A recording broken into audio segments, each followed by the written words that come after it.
Yeah, if I will speak Russian, sorry. But anyway, I'm very happy to welcome you here in St. Petersburg. After I have, as I told you, after I have read two of your books translated into Russian, I am your fan. I know. Yes, really. It's not just kidding. Really. Дамы и господа,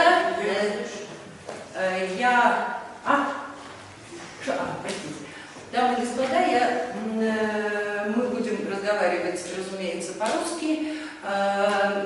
Татьяна Казьминина любезно согласилась переводить Элиф Батуман. Я очень рада приветствовать в нашем фэн-клубе замечательную американскую писательницу Элиф Батуман, которая, к сожалению, как это очень часто бывает, хотя ее две книги изданы на русском, и у нас присутствует Глеб Григорьев, переводчик ее на русский язык, издает издательство АСТ, мы дадим вам слово, но вот только сейчас, как выясняется, люди начинают Элиф читать в таком вот в довольно большом количестве. Так вот иногда в писательской судьбе бывает, особенно в России.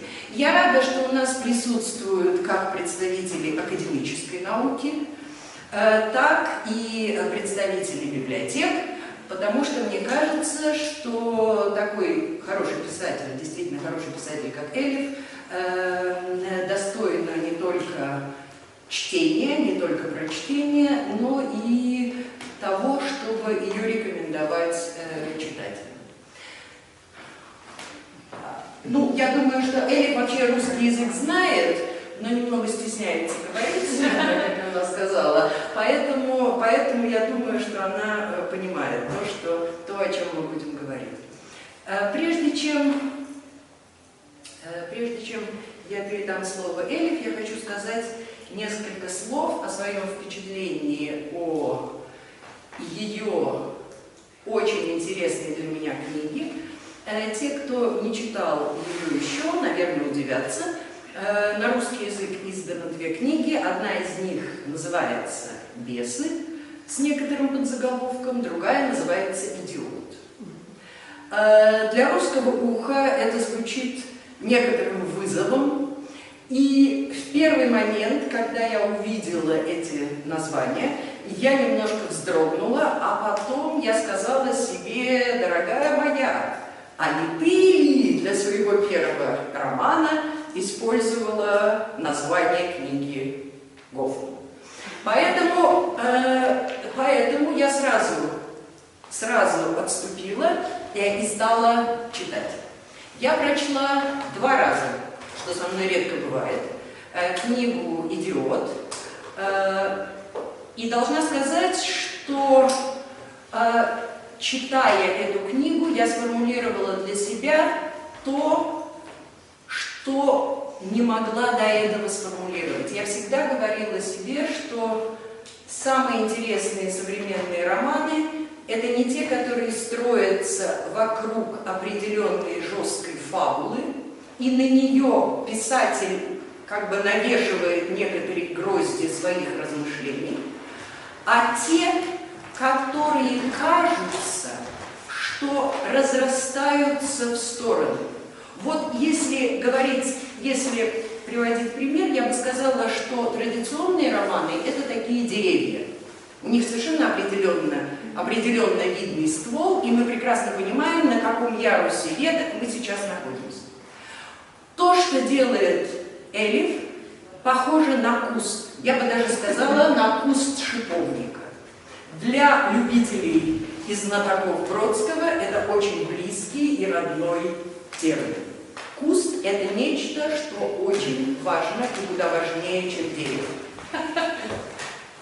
И до какой степени удивительно, когда читаешь этот роман, и до последней минуты ты понимаешь, что все отрывки связаны друг с другом какой-то внутренней, очень близкой тебе мыслью. Эта мысль заявлена в самом начале, когда Элиф говорит о том, что она сравнивает в какой-то степени себя с Гансом Касторпом, обыкновенным мальчиком, который очарован узкими глазами мадам Клавдии Шоша. Точно так же, говорит Элиф, она в какой-то момент оказалась очарованной великой русской литературой, и дальше этот куст медленно разрастается. Там появляются совершенно неожиданные веточки. Там есть Бабель, там есть очень ожидаемый Достоевский, с концепцией которого я не согласна с тем, то, о чем пишет Элиф. Мне кажется, что это не русский взгляд. Там появляется Толстой, и тут я, разумеется, понимаю и полностью соглашаюсь с тем, что если бы не было Татьяны Лариной, не было бы и Анны Карениной. И дальше начинают мелькать наши современники, люди, которых мы прекрасно знаем. Например, Евгений Анисимов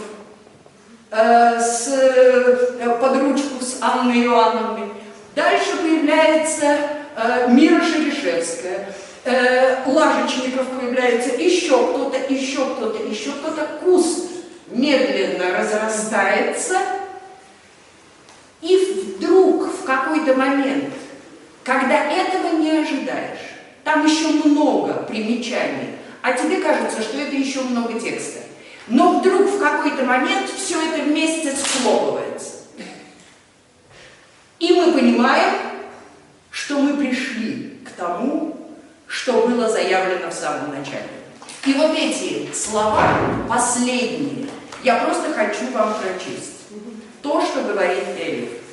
Начни я сначала, я выбрала бы литературу. Если где-то на Земле или на просторах Вселенной существуют ответы, я по-прежнему считаю, что найти их можно именно в ней. Очень несовременный взгляд на вещи, но удивительно близкий нашей российской душе. Я с удовольствием предоставляю слово нашей дорогой гостье Элиф Батур.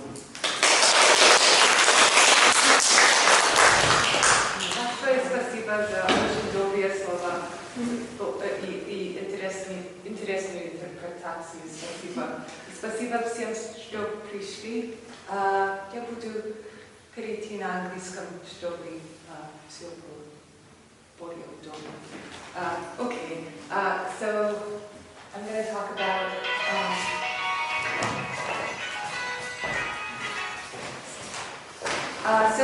the first Russian book that I fell in love with. Первая книга русская, в которую я влюбилась, was Anna Karenina, была Анна Каренина. which I read when I was 15. Я прочитала ее, когда мне было 15 лет. Oh, sorry, I forgot to say.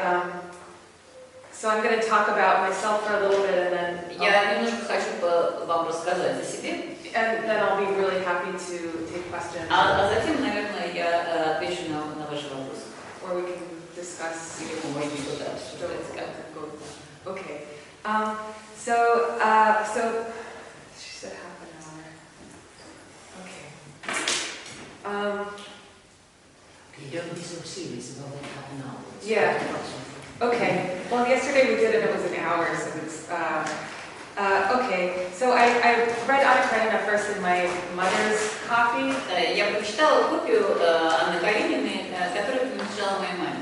And when I was visiting my grandparents in Ankara. Когда я была в гостях у своей бабушки и дедушки в Анкаре. So I was born in America. Я родилась в Америке, But my parents are Turkish. но мои родители выходцы из Турции. They met in medical school. Они познакомились в медицинском университете. And they came to America in the 1970s. И переехали в Соединенные Штаты в 70-е годы. And they went to American schools in Turkey. И они учились в американской школе в So Турции. they spoke English very well. И они уже хорошо говорили по-английски. So they grew up speaking English with me, so that I would get И я росла в окружении английского языка, они говорили всегда с нами по-английски. So I read Anna Karenina that summer because it was one of the few books that was written in English. Я тем летом прочитала Анну Каренину, потому что в доме было всего несколько несколько книг на английском языке, and it was the longest. So. а это была самая длинная. And I wanted to write novels since I was very little. И я хотела писать романы с самого раннего детства. My parents were working a lot in the hospitals. Мои родители работали много в больнице. And I was an only child, so I was alone a lot of the Я time. была единственным ребенком в семье и очень много времени проводила одна. So my father taught me how to read when I was 3. И папа научил меня читать, когда мне было всего 3 года. And I had these books that I used to read, but I wasn't really satisfied with them. И у меня были книжки, которые я читала, но я всегда оставалась неудовлетворенной. There was a book about a frog and a toad who were friends. И была книжка о лягушонке. And a toad, it's like a Жаба. yeah. Да, лягушонки и жабе. Yeah, and they were friends. And Да, они были друзья. but the implications of their friendship were not really explored in these Но books. на самом деле вот как бы причины их дружбы, они не были исследованы. And I would ask my parents all these questions, you know, how did this happen, what Я happened всегда next? спрашивала Where did they твоих go? родителей, как все это случилось и что будет дальше. And they told me, you know, you're expecting too much from frog and toad. И они мне говорили, ну слишком много хочешь от лягушки и жабы. It's not a novel. Это не роман. So then I learned that there's a such thing as a novel. Тогда я узнала, что есть такая вещь, как роман. And all of the things that I want to know are going to be explained in that. И в романе будет объяснено все, что меня интересует. And I understood that there are people who are novelists who И я produce поняла, these что books. существуют романисты, люди, которые создают романы. And every civilized country has these people. И в каждой цивилизованной стране есть такие люди. And even that's what makes the country civilized. is that they Да, have и those именно people. вот это, может быть, и делает страну цивилизованной. And the things that they write it's their job and it's as important for them. И то, что написание книг, это их работа, это очень важно. And it's as important as my parents' job, which was curing sick people in a Это hospital. такая же важная работа, как работа моих родителей, например, лечить больных людей в больнице. So I felt that nothing that I did when I was a kid mattered or was important, but someday I was going to learn how to write novels, which I still didn't know what they were. Когда я была маленькая, я считала, что вот все, что я делаю, это не важно, но когда-нибудь я научусь писать роман. So now now that I'm in Russia, I'm having to answer the question of why it was Russian novels in particular that attracted Ну и me. сейчас я, потому что я в России, хочу объяснить, почему именно русские романы, в частности, привлекли меня. And I mean, who knows why people love whatever they love? It's probably a lot of Трудно reasons. сказать, почему люди что-то любят. But I think that a lot of it was because I grew up during the Cold War. Может быть, потому что я выросла в обстановке холодной войны. And I was in America, which was a very foreign country to my family. И я выросла в Америке, и эта страна была чужой все-таки для моей семьи. So I was already like, what's the deal with America? И я хотела понять вообще свои отношения с Америкой. Что это за... And then I understood that there's sort of another America, which is Russia. Да, и тогда я уже поняла, что есть еще одна, как бы Америка, чужая страна, да, которая не с Россией на самом But it's деле. the opposite. Но такая страна, в которой все наоборот. And it's a mystery. И для меня это была тайна. And the letter R there, they write it backwards. Да, вот эта буква А, которая пишется по-другому, в другую сторону. And everything that's good here is bad there. Да, и все, что считается хорошо здесь, считается плохо там. And this was very appealing to me because, the other thing I understood И эта is that идея меня очень занимала. in Russia people were more serious than in America. Да, и еще одна вещь, которую я поняла, что в России люди более серьезные, чем американцы. And I was very interested in this because I was more serious than anyone I И knew. для меня, меня это привлекало, потому что мне казалось, что я более серьезная, чем мое окружение. So in America, especially as you know, in childhood, we had this very strong ideology that we didn't call it an ideology because we thought we had no Да, idea. и в Америке есть такая идеология, которую, может быть, мы и не называем идеологией. That we called fun, Да, мы употребляем это слово «фан». which is not. Развлечение, удовольствие и все прочие значения, которые в это слово вкладываются. And I was not a fan of fun. I did not like fun. Да, но для меня мне не нравилось. Мне не нравилось это явление и это слово. It felt like a waste of time. I wanted to do important Я things. считала, что это пустая потеря времени, а хотелось мне делать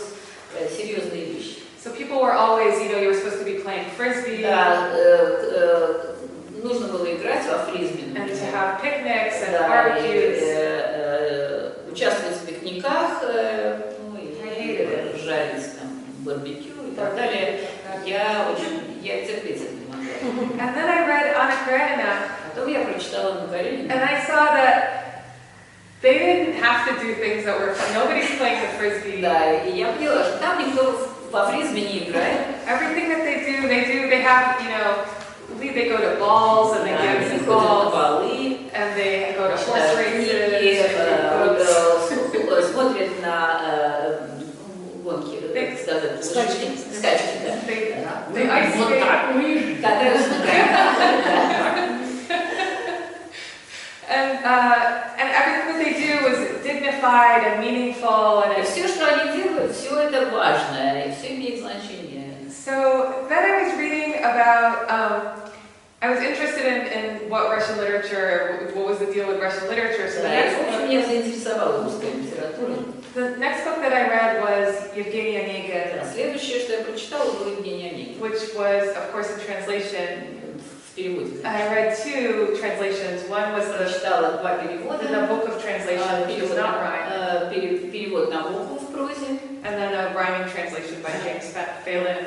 и перевод Джеймса Фейлмана в стихах. Yeah, and they were so different. И они были очень разные. And the Nabokov one especially, it was the way that it was printed, just the lines were very short and Да, small. но перевод Набокова был напечатан особым образом. Все предложения были очень короткие. And it looked sort of like a hieroglyphic or like runes. Да, в общем, похоже было на руны. And it didn't really make sense. И на It's a самом weird деле, translation. да, это был такой странный перевод. And so there was my idea. So also, I became familiar with this idea that a lot depends on learning languages. И я тогда поняла, что очень многое зависит от того, насколько ты знаешь язык.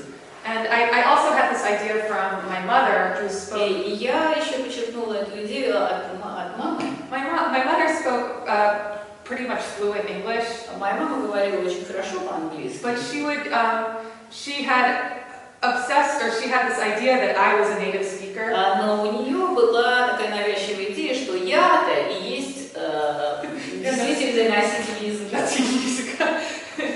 So she would read things, and then even when I was a little kid, she would show them to me. Она делала так, она читала, потом она показывала или читала мне, And she would say, well, tell me what this really да, means. и спрашивала меня, объясни мне, что это значит на самом деле. Because, and she would also do the same thing with the stuff that her colleagues told her at work. Да, и делала она то же самое с тем, что коллеги говорили на работе. Why did they say that? What did he mean? Да, что они, почему они это делают и что это значит. And there was never a good, in retrospect, there was never a good reason. Да, и когда я размышляю об этом в ретроспективе, я понимаю, что, в общем, не было истинной причины. But we would discuss it a long time. Но мы это все обсуждали. And we thought that there was a secret. И я как-то подумала, что там есть какая-то тайна.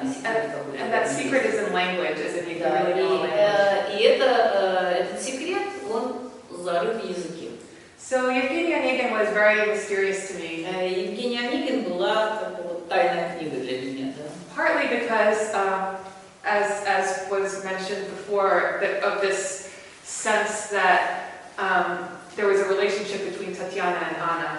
Да, отчасти то, что Елена упомянула, что была связь между Татьяной и Анной. And it wasn't until later in graduate school that I read Boris Eichenbaum and saw that he wrote about this. Я это чувствовала еще до того, как я прочитала труд Бориса Эйхенбаума, который об этом писал в университете. But so when I went to college, I knew that I wanted to write novels. И когда я училась в университете, уже я знала, что я хочу писать роман. But there was an idea at the time which was also related to the Cold War. Но была также идея, которая ассоциировалась с холодной войной. That in order to become a writer of fiction, of creative, of novels, Да, для того, чтобы писать романы, you shouldn't read too many other novels, and you shouldn't read history. нужно еще очень много читать и знать историю. No, you shouldn't read. You shouldn't read Yeah, history. yeah. И не надо читать, не надо That's читать. how our heads work. Да, Because надо Не читать. надо, Я не вообще надо. ничего не читаю. Я так и Ну, знала, вообще вообще ничего, nothing. ничего. Because То you есть have одно to... дело литература, другое дело Yeah. писательство. То есть писатель не читать, а чуть-чуть. Да, у нас есть такой анекдот просто советский. Он такой, ну, я совершенно не хочу обидеть Чукчу, просто это такой классический анекдот. Чукча приехал в Москву, и его спрашивают, его просят что-то прочитать. Он говорит, а он приехал на съезд писателей. Его что-то просят что-то прочитать, он говорит, Чукча не читатель, Чукча писатель. Я была Вот. Значит, так. And we actually knew that we had an idea. I think probably that in the Soviet Union and then in Japan, that in the countries that were political enemies. Да, но была такая идея, что Советский Союз и Япония, которые являлись нашими политическими противниками, That there they read too many books and they memorize things. потому что они очень много читают и запоминают. And that in school all they do is learn things by memory. Да, и все, что делается в школе, это учение наизусть. And they have no imagination. И воображение отсутствует. Not like in America, Не так, как это в Америке. where we only have imagination. Да, только американцы обладают воображением. So it was very confusing to me how I was going to learn to write novels. Да, для меня это было, в общем, не очень понятно, как я научусь писать романы. But I was very motivated and very Но я была очень мотивирована и очень амбициозна. So when I got to college, I didn't know exactly what to study. И когда я поступила в университет, я не знала точно, чем можно заниматься. But I decided to study Russian language so I could read Евгения Онегина. Но я решила изучать русский для того, чтобы прочитать Евгения Онегина. And I guess one thing I wanted to talk about also was the relationship for me between Anna Karenina and Tatiana Lager. Да, я вот хотела бы немножко поговорить побольше об отношениях между Анной Карениной и Татьяной Лариной. So Anna Karenina, I read it was my mother's copy of the book. Анну Каренину я прочитала в книге, которая принадлежала моей маме. And it was Anna herself is a mother, she has a son, Но Анна сама была матерью, у нее был сын. and that was part of the drama of the book was she Это has была to choose одна из between драм mother and son. этого романа, потому что она была разделена. And that happened to my mother also. My mother moved out. Также нечто подобное произошло и с моей мамой, She fell in love with someone and потому что она в кого-то влюбилась. moved out, and I lived with my father. И она уехала, я осталась жить с отцом. And I knew how hard this was for my mother, and how much Я she suffered, знаю, что моя мама очень страдала, и как это все было and how тяжело. it was like a heroic situation for her. И она просто героически вела себя в этой She ситуации. was working so hard. Она очень много работала. She was driving 8 hours a week to see me and to go to 8 her часов job. в неделю она проводила за рулем для того, чтобы повидать меня. And her, like, she seemed to me like a romantic hero. И я смотрела на нее как на романтическую героиню. But in my life, it was only inconvenient. Но в моей жизни все было как-то, вот я была таким неудобством для всех. It was, so I felt that I had suffering И я чувствовала, что я страдаю, because I was between my two parents and then one потому sister что about я other была ones, вот между родителями, and they had a court case and there и was они all kinds of судились. confusion. But there was nothing romantic about the И в suffering that I had. этом ничего, в моих страданиях не было ничего романтического. And so there was something a little bit intimidating to me about Anna Karenina. И в то же время было что-то вот, такое непривлекательное для меня, Анны Карениной. Because it was it was attractive, it just wasn't, it was like, no, I felt intimidated. I felt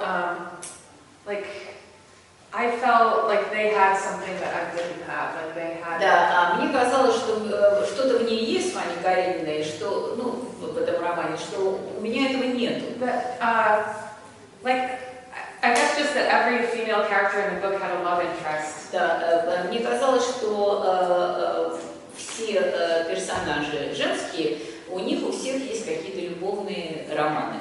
And for me, there was nothing like that. I was just studying as hard as I could. А у меня ничего такого не было, я просто училась, And как I saw my сумасшедшая. parents, like, yeah, Да, встречалась с родителями, and thought about how am I going to get into Harvard. да, и только думала о том, как бы мне поступить в Гарвард. But then when I read Yevgeny Onegin, Tatiana was more familiar to me. И когда уже я прочитала Евгения Онегина, Татьяна, как героиня, была мне ближе. Она в семье своей родной казалась девочкой.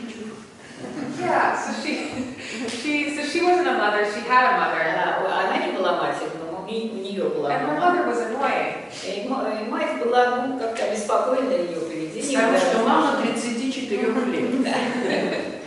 And Tatiana loved to read, Татьяна любила читать. and nobody was really romantically interested in her. Да, ну, в общем, Everyone liked Olya, everyone да, liked все любили ее сестру, и никто ею не интересовался. And when she wrote that letter to Onegin, Когда она написала это письмо Онегину, and he gave her that lecture afterwards, да, и он ее отчитал после этого. I read his reply to her over and over. Я перечитывала вновь и вновь его речь, обращенную к ней. And he rejects her, Он отталкивает ее. but the way that he says it is full of what sounded to me like very romantic compliments. Но в то же время то, что он говорил ей, я воспринимала как очень такие романтические комплименты. That he said, your virtues are so great, I'm not worthy of Да, them. то есть, когда она говорила, когда он говорил, что вы замечательно, а я недостоин. And then at the end, she's very sad, but she holds his arm. Да, но в конце она очень расстроена, но она держит его, да, под рукой, они идут And вместе. I thought she's so lucky that someone said all these things to her. И я подумала, вот она счастливая, ей кто-то все это вот высказал. And she gets to hold his hand and walk to the house. Да, и они вместе идут в дом все-таки. And if that happened to me, I would be really happy. И я подумала, вот если бы со мной так случилось, я была бы счастлива. It says there she's not happy. Да, Unhappy и Tatiana. сказано, что она несчастлива. But I was already unhappy. Но я была уже несчастлива. And it wasn't romantic at all. Да, никакой романтики вокруг этой моей ситуации не было. So I guess now I'm going to have to skip a little bit. Well, so I ended up going to graduate school after. Потом я поступила в аспирантуру. And I was studying Russian literature. Изучала русскую литературу. I took some time off to write. Oh well, no. Okay, I have to tell about how. Okay, sorry. So when I got to college, Когда я поступила в колледж, the first thing that I did was I fell in love with a guy in my Russian class who reminded я me of влюбилась в Onegin. мальчика, который напоминал мне Онегина в моей группе по изучению русского And he языка. was this kind of, Byron. Да, он был такой байронического типа. Yeah, иронический типа, romantic ironist. He rode a motorcycle. Да, он ездил на But he was мотоцикле. ironically rode a motorcycle. Да, ну, в общем, был очень иронический. And I had just gotten my first email address.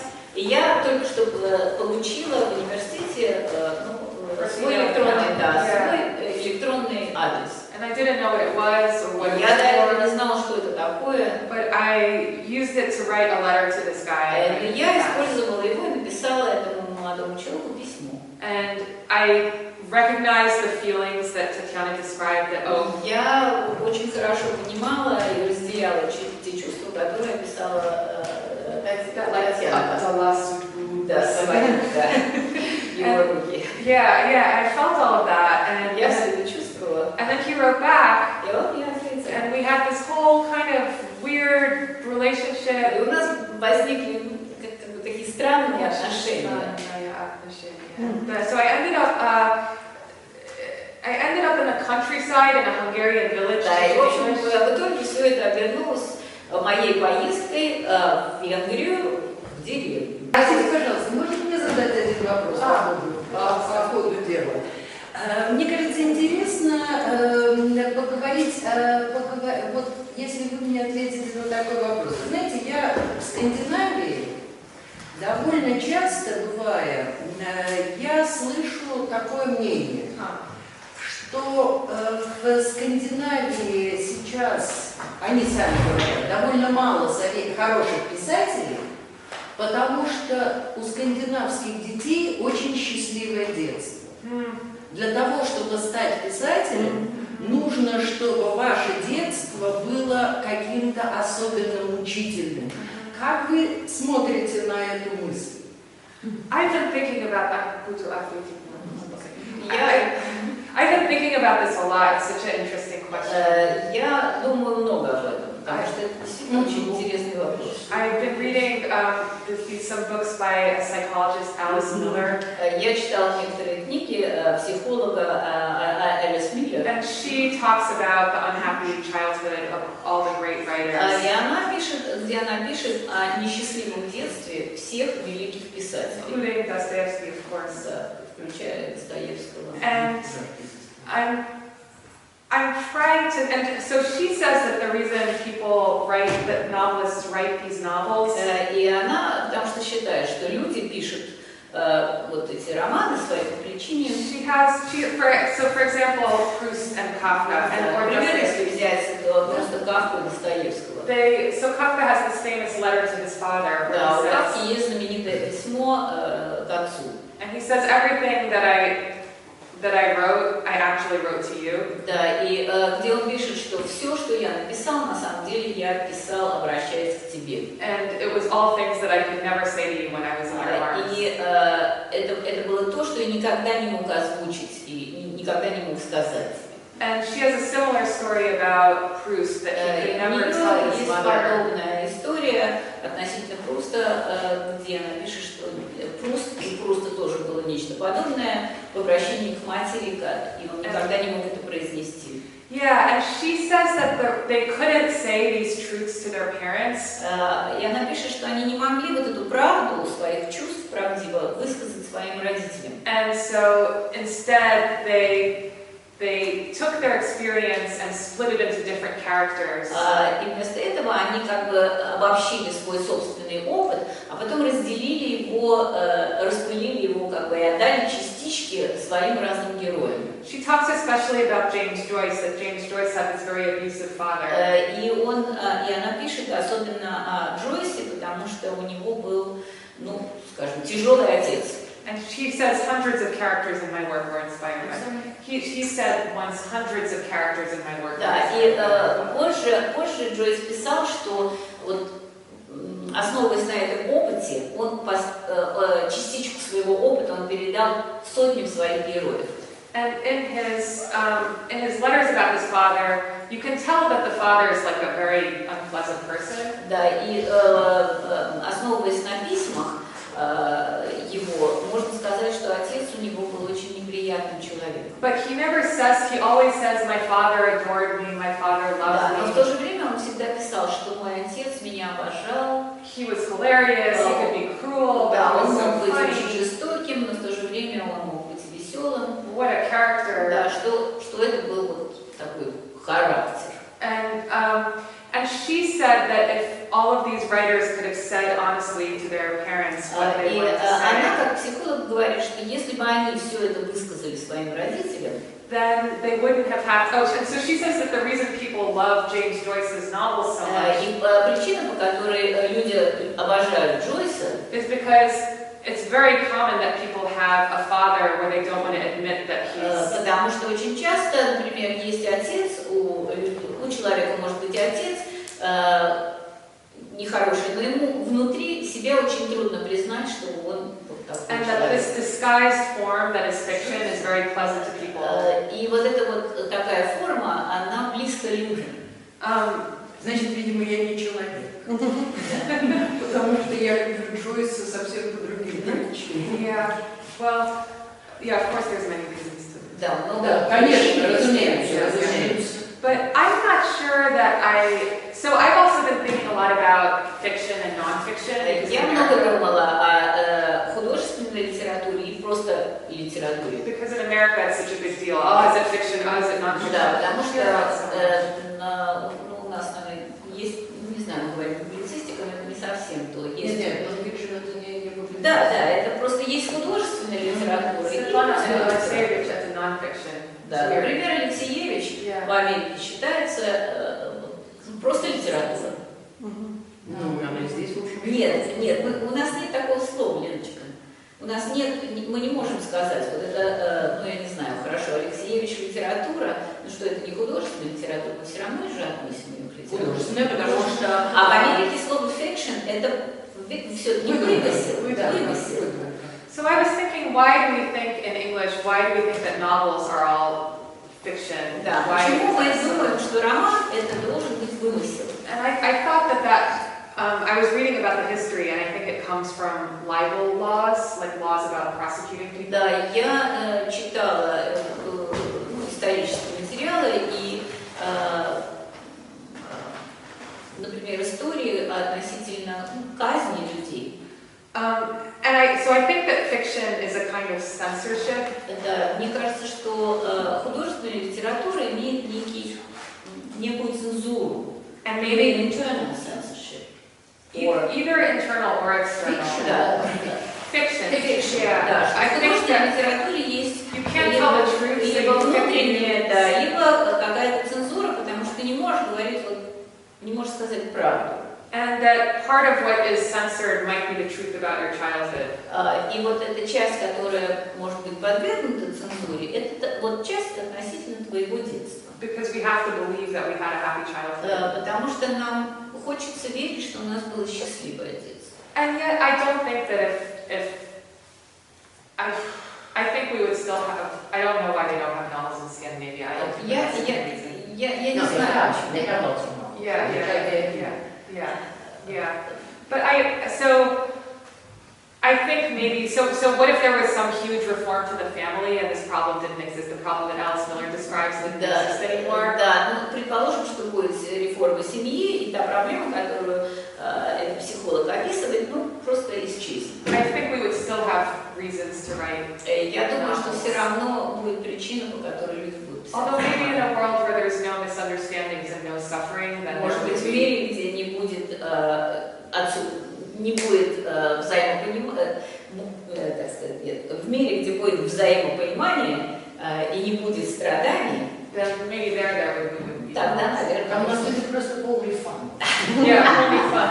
Frisbee. да, будет фриза. Простите, а вот очень интересно то, что вы сказали по поводу fiction и non-fiction.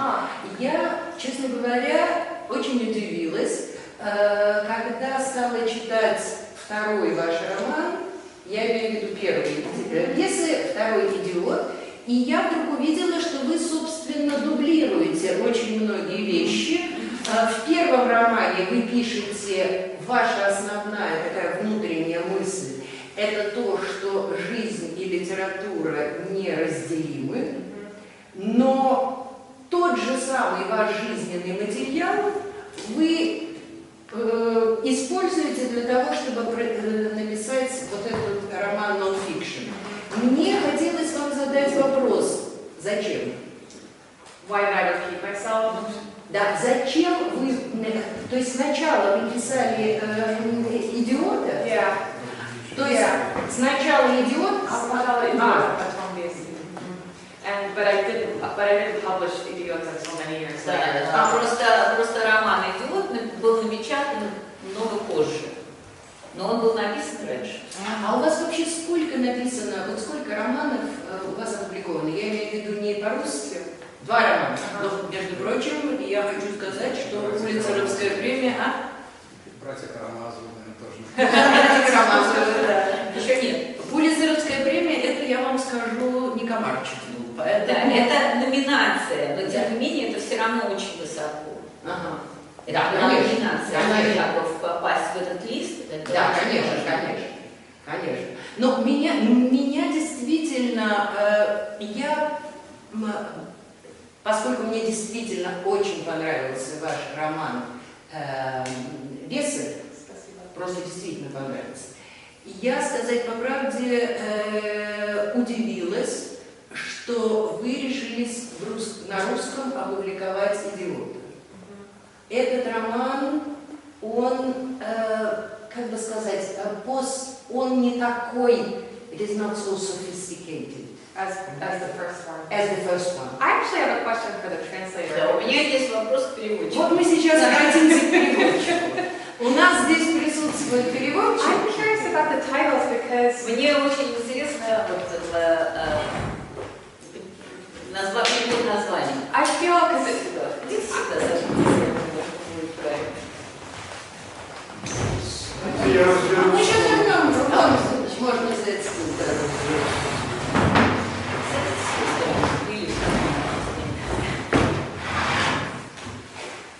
so first of all, I think the only reason they translated idiot is Я думаю, что единственная причина, по которой они перевели was because it was a finalist for the Pulitzer. да, потому что это был роман финалист Пулитцеровской премии. Ага, понятно.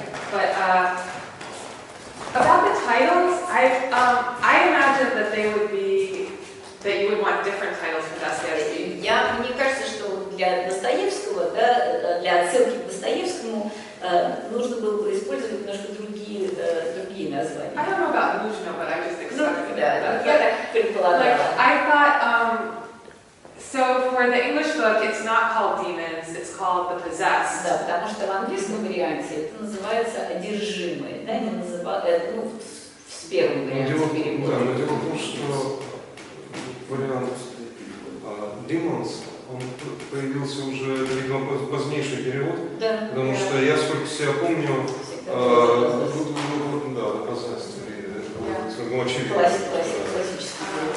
I see. And with Idiot, I thought it would be Idiot Cup, because it's me. Да. Ну, а там было бы надо написать. Тут было труднее. Нет, ну, издательство так и написало. Ну, они, It was cake, But on the slide, it's like да, Idiot. а я, честно сказать, был против. Oh. Да, ну, потому что, понимаете,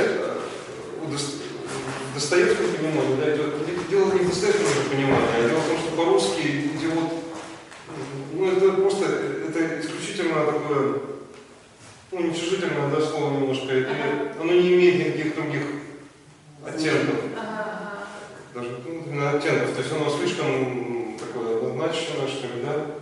Но с другой стороны, если мы говорим о романе Достоевского, да, чтобы продолжать там, тему да, бесы, идиот.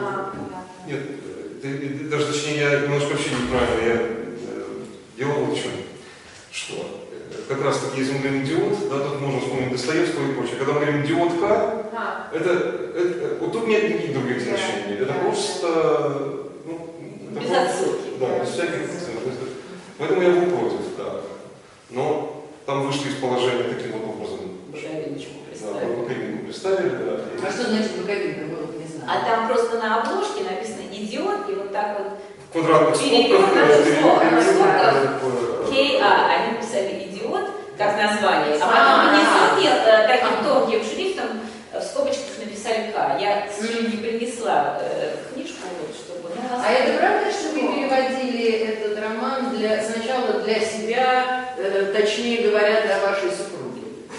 Ну да. Ну получилось как? Я просто не знаю, насколько это уместно здесь. Ну почему? Мне кажется, Лена, ничего? Ну, тут мы говорим про любовь. Да, ну, а что тут такого-то замечательно, мне кажется? Я Смотрите, сейчас- какими путями вообще приходит литература, выходит, да. Я читал какой-то блог когда-то, где-то мне попался на глаза, где был такой список, привлек мое внимание, что 10 книг, которые должен прочесть каждый переводчик. Думаю, Господи, что это за книги такие? Что нужно А читать? что действительно, скажите, тут есть переводчики, может быть? Я сейчас не помню, это было давно уже. Вот, 10 книг. Но там был список такой, на самом деле там многие книги, там всем известны, там Чуковский, типа, да, там «Живая жизнь», ну, в общем, все такое более-менее известно. И книга, 10-я книга, ничего мне не говорящая, или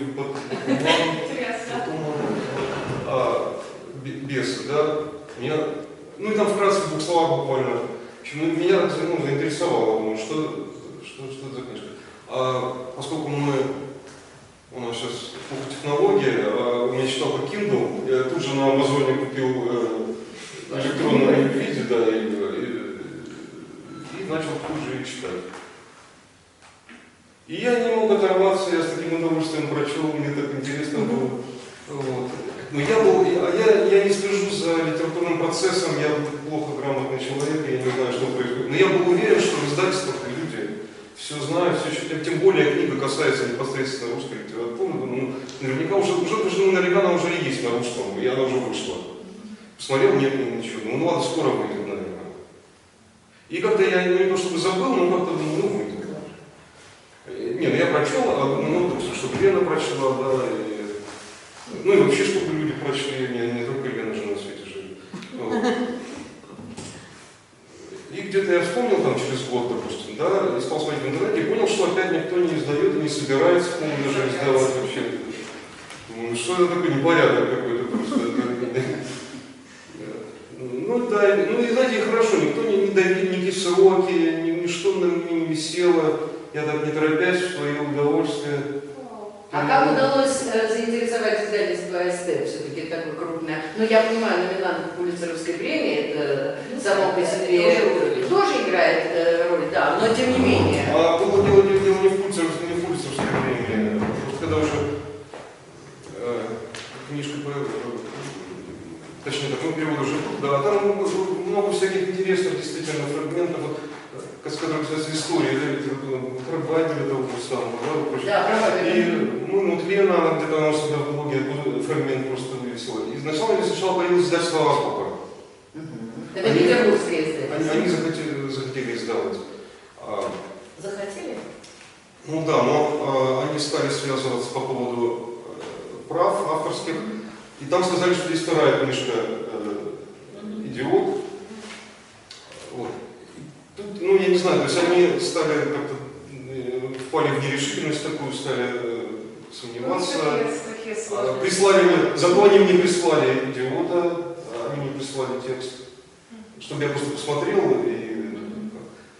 А дело в том, что, я сейчас расскажу, кто не читал, дело в том, что книга «Бесы», там она ну, по меньшей мере двухслойная, то есть она многослойная, но по меньшей мере двухслойная. Она написана, там с одной стороны Элиф описывает свои отношения с русской литературой, но ей, видимо, было не очень интересно писать исключительно об этом, поэтому ей было интересно писать о ее знакомстве, о процессе ее знакомства, о том, о ее отношениях, именно отношениях не как читателя и книжки, а просто как часть ее жизни, то есть ее отношения с этой частью жизни. То есть и поэтому там много написано, кто не читал, и, собственно, Элиф. То есть там есть два персонажа, ну, как минимум два, русской литературы и, собственно, автор. И персонаж, который, то есть я начал читать, мне было интересно, разумеется, внешний взгляд, да, ну, всегда интересно, внешний взгляд на что-то... На русскую литературу. Ну, на что-то свое, неважно, да, вот что-то свое, внешний взгляд. Это всегда интересно, конечно. Вот. А когда начинаешь читать, уже увлекаешься персонажем по имени Элиф тоже. Вот. А книга «Идиот», она как раз-таки написана про персонажа, то есть там зовут персонажа Селин, но это тоже Элиф, да, и всем понятно. Там все события повторяются. Ну там не все на самом деле там значительно меньше, чем кажется, вот, вы знаете. Ну, поскольку я читала подряд обе, то у меня было впечатление, Только вступление. Кажется, что много. А потом, когда я вернулся, я с удивлением обнаружил, что там всего-то 2 абзаца буквально на самом деле. И мне было, конечно, уже ужасно интересно читать про персонажа по имени Элиф, ну, то есть Селин, но Элиф, да, в книжке «Идиот». Вот. Да, и тут появилось издательство АСТ, они хотели «Бесов» издавать. Ну, а я с радостью, конечно, я очень рад, что все прочтут наконец. Вот, отдал, а они говорят, вот есть еще книжка там «Идиот», и вот мы не знаем, мы купили права на обе книжки, но не знаем, издавать вторую или нет. Вы там не знаете, я говорю, у меня перевод, я перевел уже и вторую. Причем, поскольку издатели прислали еще не изданную книжку, ну, издательство, да, и я видел в интернете, что она должна была быть. Мы примерно, книжка вышла в Америке, примерно я в то же время закончил переводить уже на русский.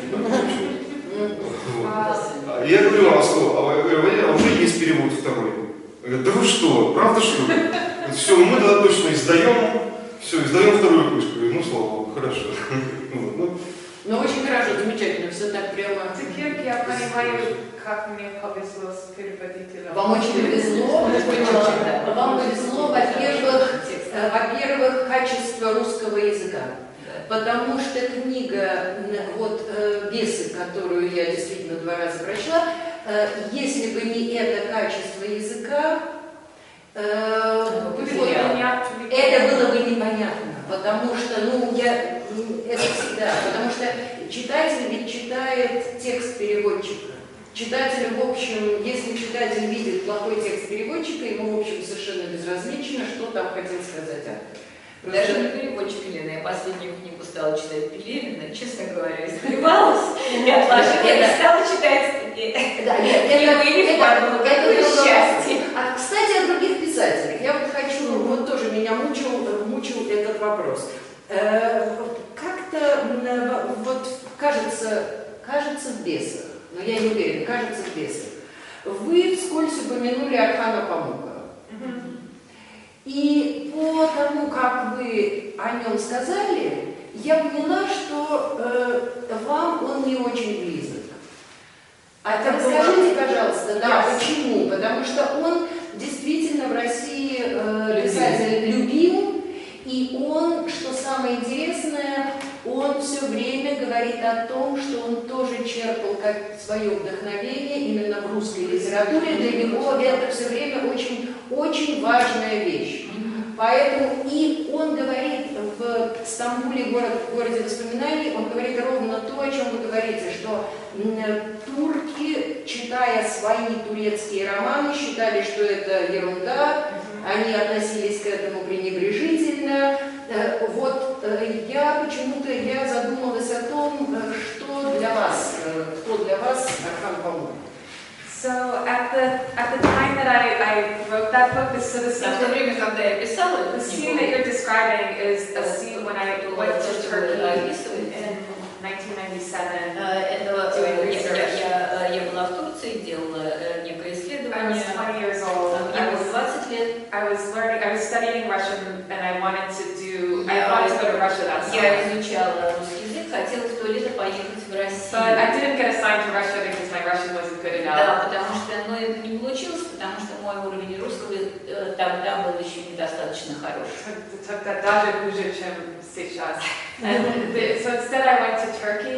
Вместо этого я поехала в Турцию. And I met with, this is a long story, but I met with a lot of people on that trip И я тогда встретилась со многими людьми, who asked me why I wasn't studying Turkish literature. да, которые меня спрашивали, почему я не изучаю турецкую литературу. And I thought, I don't know, I hadn't really thought about it. Я сказала, я не знаю, просто об этом не думала. I was reading Pushkin, Puteshествие в Арцрун.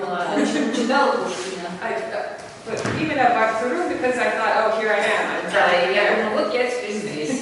But so then I got Black Book by Orhan Pamuk, and I thought, oh, Потом ко мне попала книга Орхана Памука, я ее прочитала. А какая именно?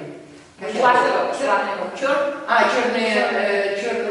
книга. Черная книга. And I just didn't get into it. Да, как-то она меня не зацепила. And I just didn't understand, and I didn't read it, and that's what I wrote in that passage. I wrote just И about. поэтому я вот в том абзаце. I tried to read it in a bus, and I got really bored. Да, и мне, в общем, она читала ее в автобусе, мне она показалась занудной. Черные книги начинаются тоже тем, что он видит в автобусе. No, that's Hayaks. That's New Life. Nobody. Новая жизнь, да. Новая жизнь. So years later, 2012, I was in my 30s.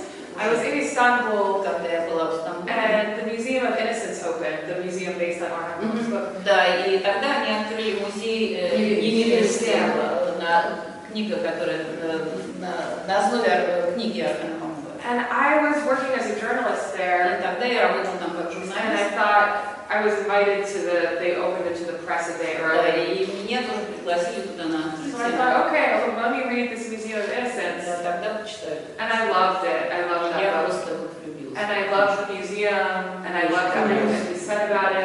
So I wrote about it in the London Review of Books, И потом я писала ревью, and I interviewed him.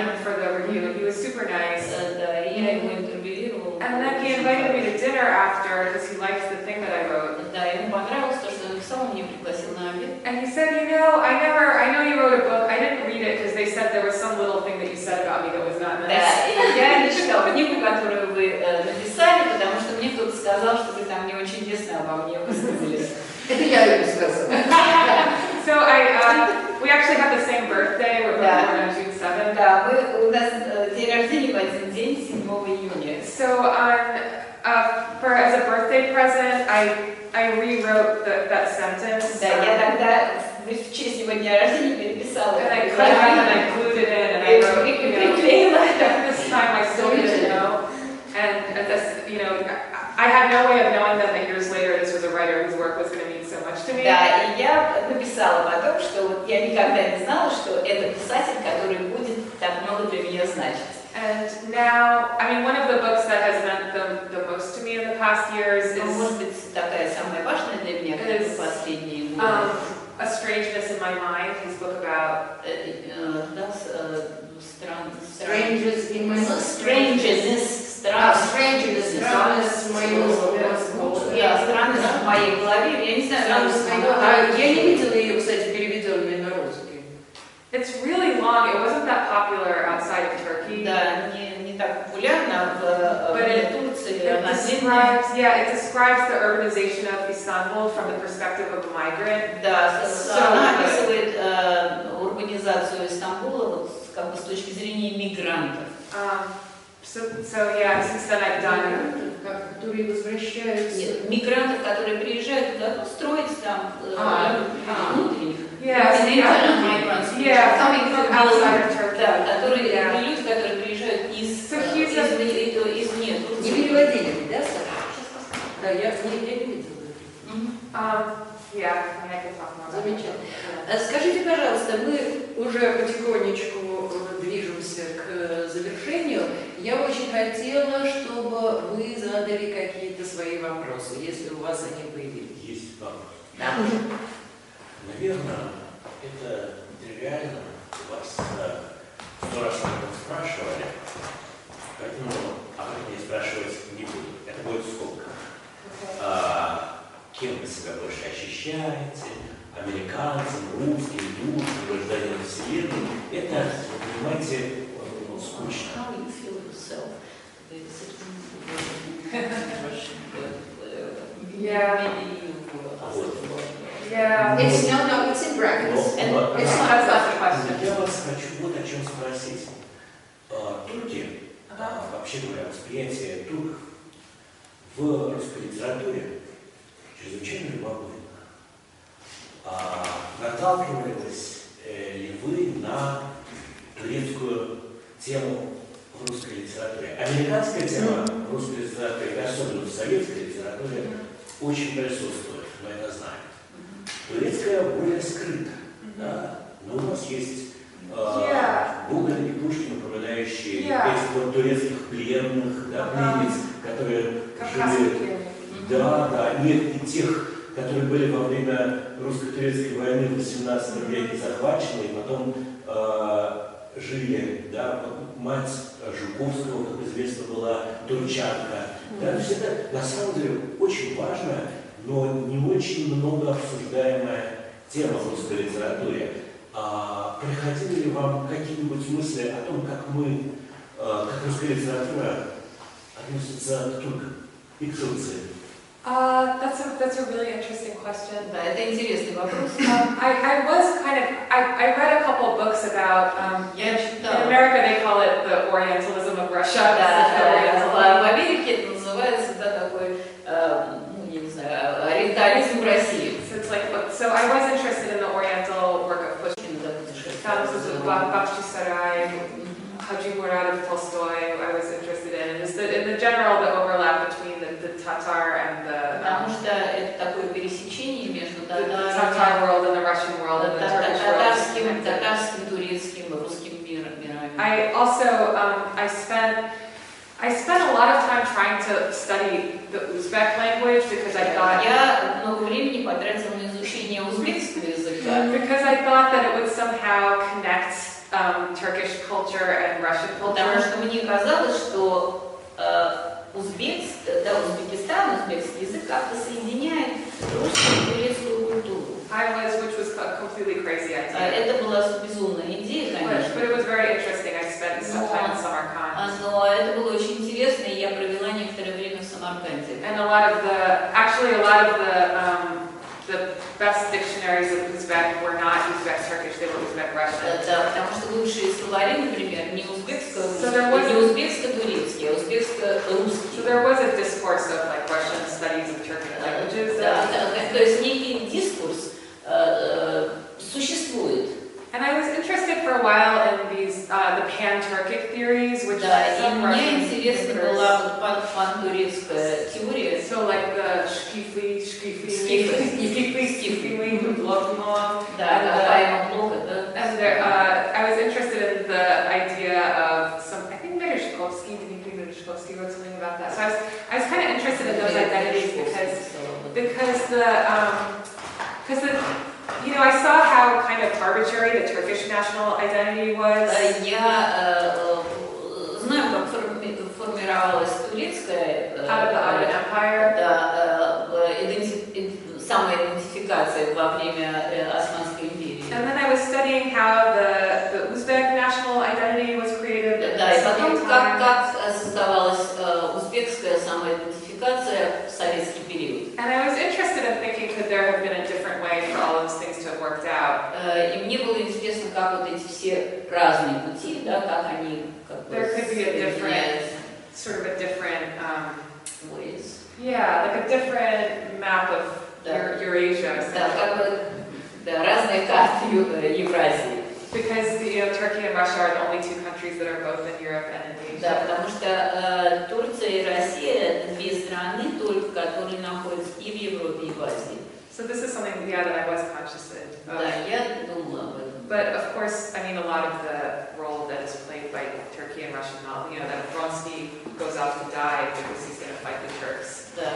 Ну да, как Ваня Каренин упоминается, что он, в общем, будет погибнет, потому что он собирается на войну на русско-турецкую. Unfortunately, that was the role that Turkish culture seemed to play. Да, это вот такая в русской литературе такая роль Турции.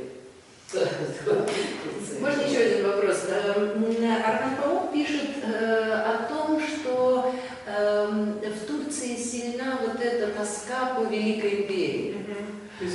Да, но скажите, пожалуйста, во-первых, это еще одна точка, которая соединяет Россию и Турцию. Но когда я читала «Стамбул. Город воспоминаний», я была поражена тем, что все же с каким достоинством турки как бы постепенно уходят от этой имперской тоски. Не кажется ли вам, что Архан Памук выдал желаемое за действительное? Что Архан,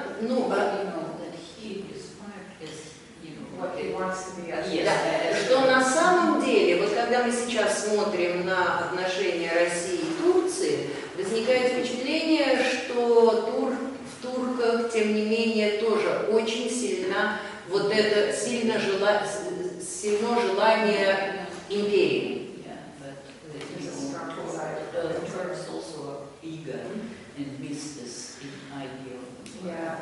Вам так не кажется?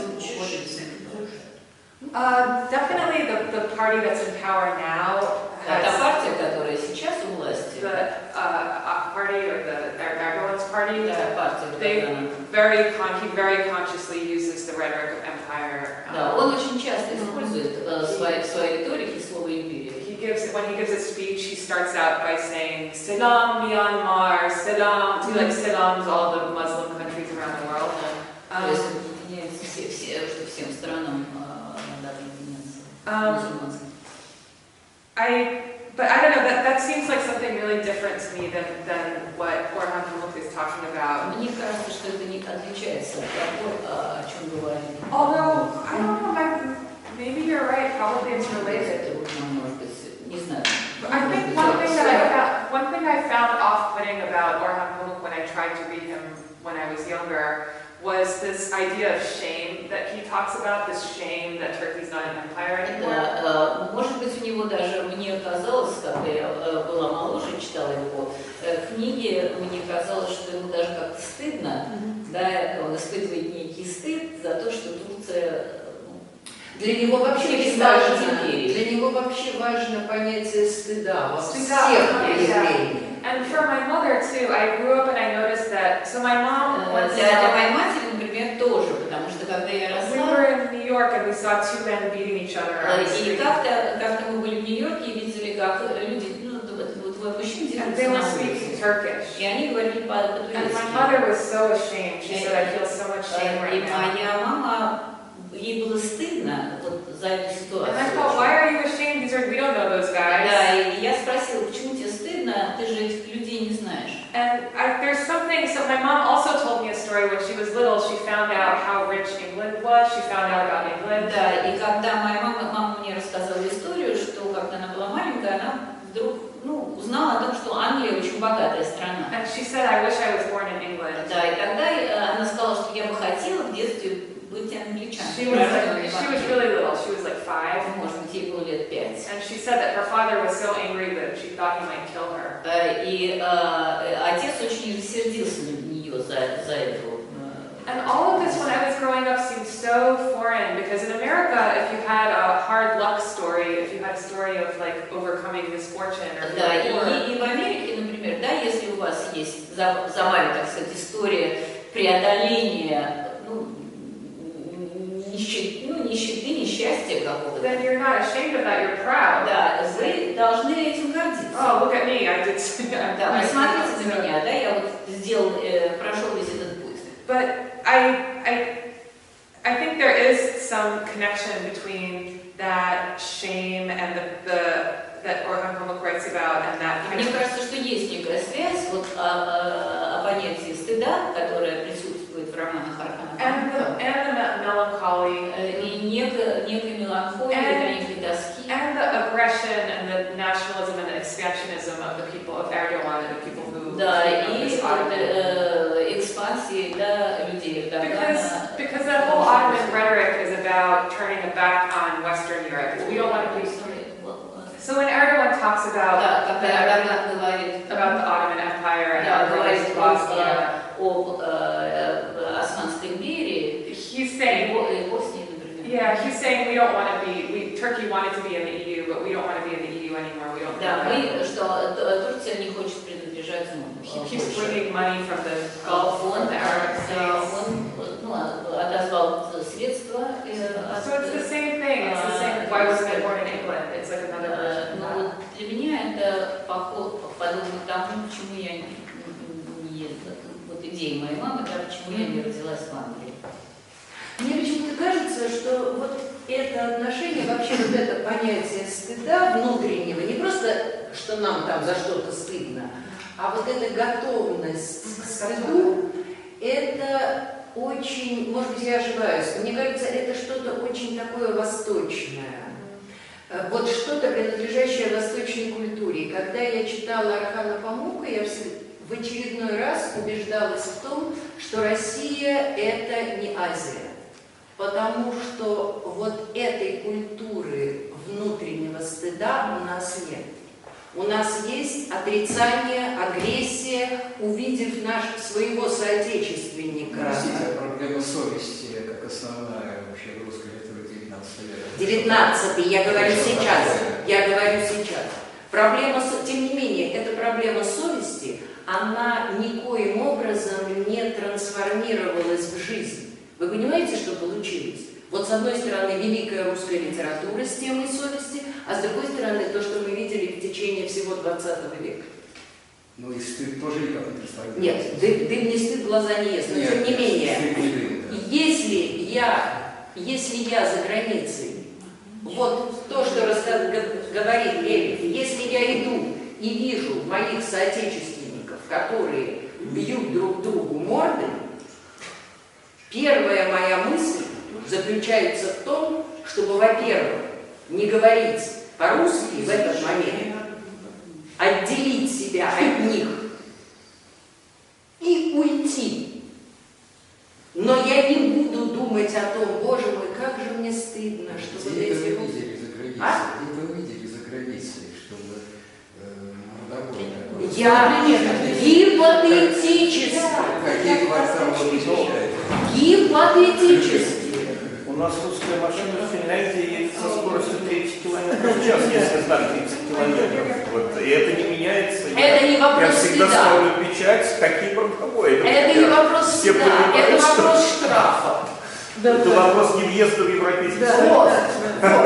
Это абсолютно не вопрос стыда, потому что если бы вот эти разговоры о том, что нехорошо ездить быстро, вы сбиваете людей, это не имеет никакого на наших с вами соотечественников. Я понимаю, что немножко улез в сторону. Да, да. Еще, пожалуйста. Леночка, а мне, например, стыдно. Вот я была в такой ситуации в Швеции. Значит, вы восточная женщина. Вот, но мне было очень стыдно, и я даже им сделала замечание. Правда? Да, я сделала им замечание, и они, я зашла в бар выпить кофе, и там были люди, которые, ну, очень плохо говорили. Я сказала, молодые люди, пожалуйста, перестаньте. Как это Татьяна, вам было стыдно за нацию? Да, потому что они думали, что никто не понимает. Нет, они всегда думают, что никто ничего не понимает. Понимаете, и они так... Не сказали, боже мой. Они говорят, а что Вы русские? Вы говорите по-русски? Я сказала, да, и мне очень стыдно за вас. А у нас прекрасно, они все знают, что все понимают вокруг, и это не останавливается. Если что же делают, Вы знаете, мы слышали 20-этажный мат в вагоне Нью-Йоркского метро. И все в вагоне метро этот мат понимали. И никто, мы решили ничего не говорить, потому что люди явно ничего не понимали вообще, что их все понимают. Вот такие вот были Специфический очень город. Там каждый за себя, там особо как бы никто не вмешивается, никакого времени нет. Кстати, прошу прощения, я не представила Полину Ковалеву, это представитель, Полин, поднимитесь, это представитель Pet America, которая приехала к нам сюда, и вот мы здесь с радостью принимаем Элиф. Полина директор евроазиатских программ американского пен-клуба, и она замечательный человек. Мы с ней пуд соли съели, в частности, в киргизской юрте. Такое, да. У нас тоже есть свои восточные воспоминания. Правда, не такие романтические, правда, Полина? Ну, в какой степени вполне романтическое. Пожалуйста. Да, пожалуйста, Татьяна Никольская. Скажите, пожалуйста, а вы знаете современные модификации идиота, вот, скажем, в русской литературе, во всяком случае, в кинематографе? Например, фильм есть, если я не ошибаюсь, его «Охлобыстина», «Идиот» или «Новый идиот», где сюжет идиота вот в 90-х годах 20 века происходит. It's a very timely subject. Да, знаете, такой интересный предмет, но I haven't seen that. нет, она не видела, она не знает, да. Но буду Да, буду смотреть. А это интересный, действительно вопрос.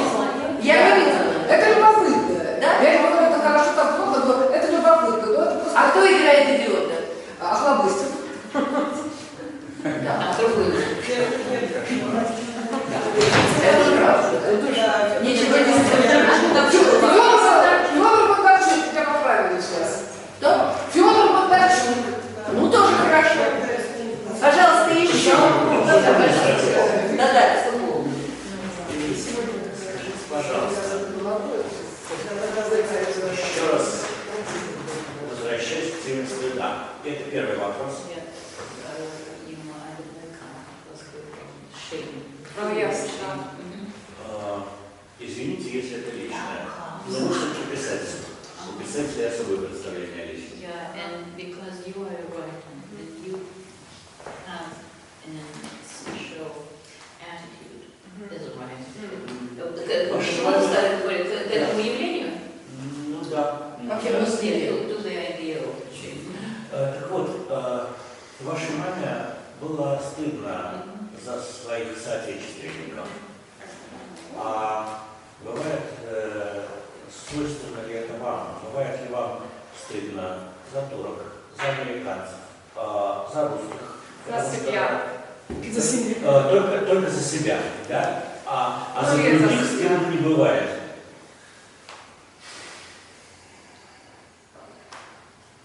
Если нет, то нет.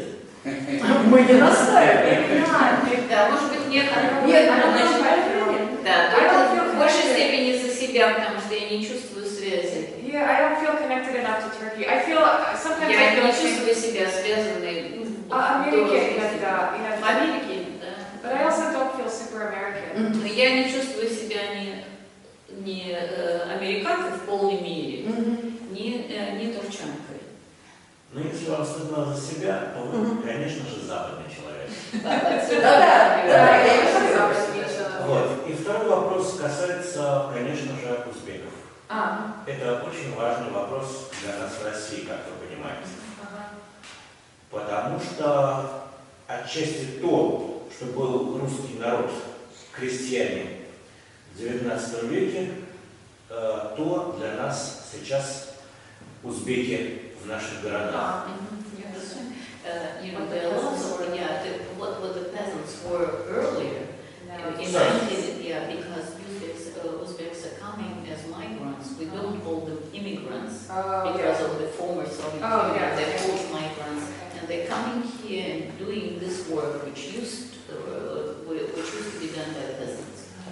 Вот. Это тоже вопрос отчасти нашего национального стыда. Нам стыдно, что мы так обращаемся с узбеками, но при этом мы имеем основания так обращаться с узбеками, потому что действительно с ними непросто.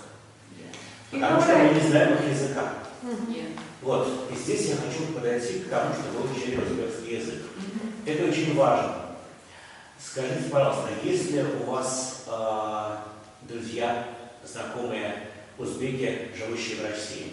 И какое у вас впечатление, опыт общения с этими людьми? You know, my Uzbek teacher from Samarkand, as far as I know, he comes to Petersburg for a few months a year. Да, мой учитель, который я занималась в Самарканде, я знаю, что он приезжает сюда на пару месяцев в Петербург. And he works as a translator a few months and then he goes back there. И работает переводчиком. And I know he travels a lot. Путешествует. Это другой. Другая different level. Yeah. Because he's speaking about people mostly I don't coming know, from yeah. the I continent. don't know. Нет, я не знаю, где есть. But this, when you mention shame, the shame that I do feel, I feel shame as a white person in America. Да, я иногда чувствую стыд за то, что я белая женщина в Америке. And I used to not feel that because I thought, oh, you know, my ancestors didn't have slaves. It has nothing to do with me. Да, но поскольку я считаю, что мои предки, у них не было рабов, да, это как бы не имеет ко мне никакого отношения. But now, now that there's more conversation around systemic racism in Но America, сейчас все больше и больше разговоров вокруг так называемого систематического расизма в Америке. and I understand that I had what they call white privilege. Да, и я понимаю то, что цветные люди называют привилегией белых. And that my life was easier, and that my parents, and И что because of моя what we жизнь look like, была, да, моя жизнь была намного проще, потому что мои родители...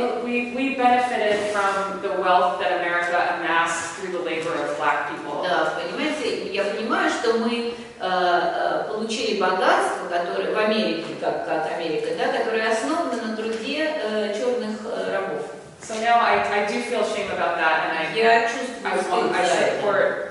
I think we need to pay reparations. Да, мне кажется, что этим людям нужно платить And I think репарации. I need to pay them too. И мне кажется, что я тоже должна им платить. Если... Надеюсь, быстрый, короткий вопрос. Элиф, прочитали ли вы в результате Анну Каренину по-русски? И если да, изменилось ли как-то ваше восприятие текста? I did eventually read it in Russian. Я прочитала ее по-русски. I think maybe if I hadn't read it, because I read it so many times in English. Я много раз читала ее на английском, поэтому для меня это было достаточно просто. And it really didn't change that much. Для меня это не было больших I think изменений. the translations of Tolstoy are quite good. Yeah. Мне кажется, что переводы Толстого на английский очень хороши. So like Onegin is completely different. Да, Онегин это совершенно другое. Dostoevsky is even very different. Да, и даже But Достоевский. Tolstoy and Chekhov. Толстой, Чехов это...